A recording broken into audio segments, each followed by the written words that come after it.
Good afternoon, I'm Ryan King. And I'm Samantha Cavalli. Welcome to the Noon Report on News Channel 6.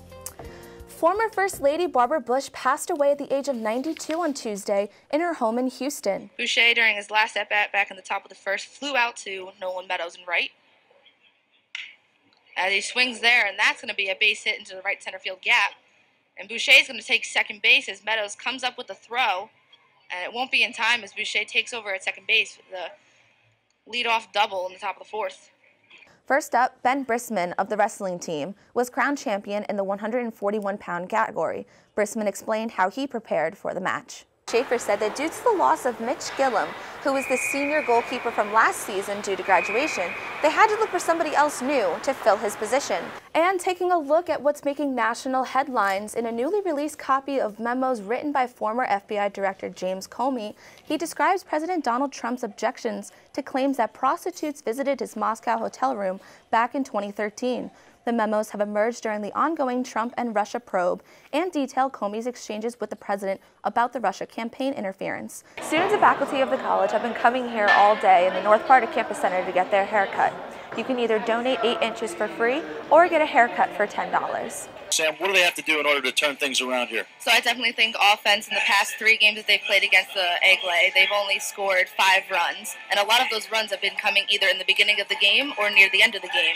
And the Jackals need to start hitting the ball and getting runners in from scoring positions, second and third primarily. The Eggley have definitely been able to do that. So also today, pitching. Pitching has been a big thing for the Jackals, using a lot of their relievers in the past couple of games. They've had a long stretch so far, so I definitely think Pete Perez needs to step it up here today and help out his team. The 3-acre Ithaca Children's Garden was home to the 6th annual Festival of Fire and Ice. The festival was filled with fun activities for children to get involved and engaged in.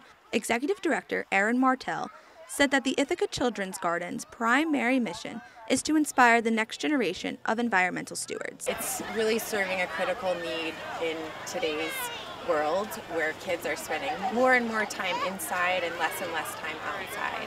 Andrea Bruns is the coordinator of the festival. She said the festival was created by the Ithaca Children's Garden, Earth Play, and the U.S. Fish and Wildlife Service to get more kids to play outside.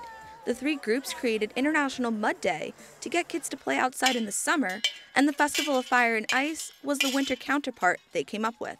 Play is important for social development and for personal physical development, and so by getting people outside, you can just continue the building of a relationship with the environment as well.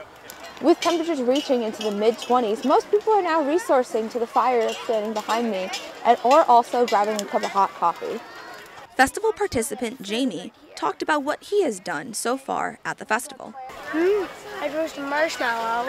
You roasted a marshmallow? Yeah, I had some hot cocoa, played with my brothers a little bit. Activities such as roasting marshmallows and drinking hot chocolate were fan favorites. Bruns believe that today is all about celebrating community and celebrating the outdoors in Ithaca, even if it's really cold outside. The festival is a day of community. It's a great day when people can come, they can be outside. They're encouraged to get outside in the middle of winter and to be around friends, people they know or people they don't know, to enjoy a day that's really steeped in this idea of community. Reporting from the Ithaca Children's Garden, I'm Samantha Cavalli, News Channel 6.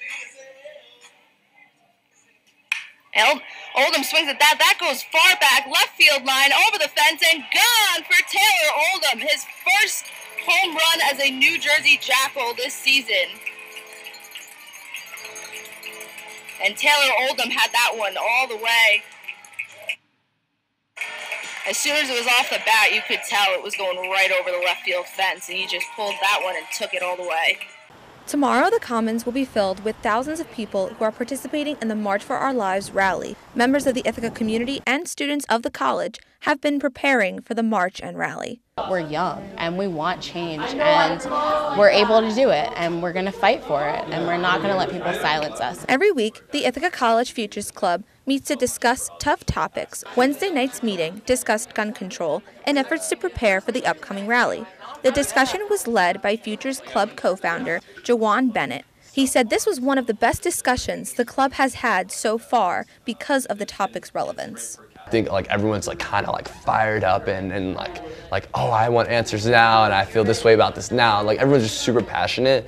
Bennett said participating in the march makes him realize that he can fill the outlet of having a voice to show his support and involvement to the cause. I want to see some change, even if it's not in a day, even if it's not in 10 years, but if down the line, this is the start, you know, this is the start of like getting out there and being productive in your community. The route the students will be taking will start here at the Texter Ball at 1:15 p.m. They will then travel down South Aurora Street and arrive here at the Commons for the rally around 2 o'clock.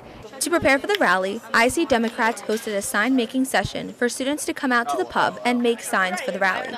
Elijah Nishura said that the event was inspired by the Parkland students. He said that young people are influencing the future at this point, and that we are the change and the voices that need to be heard.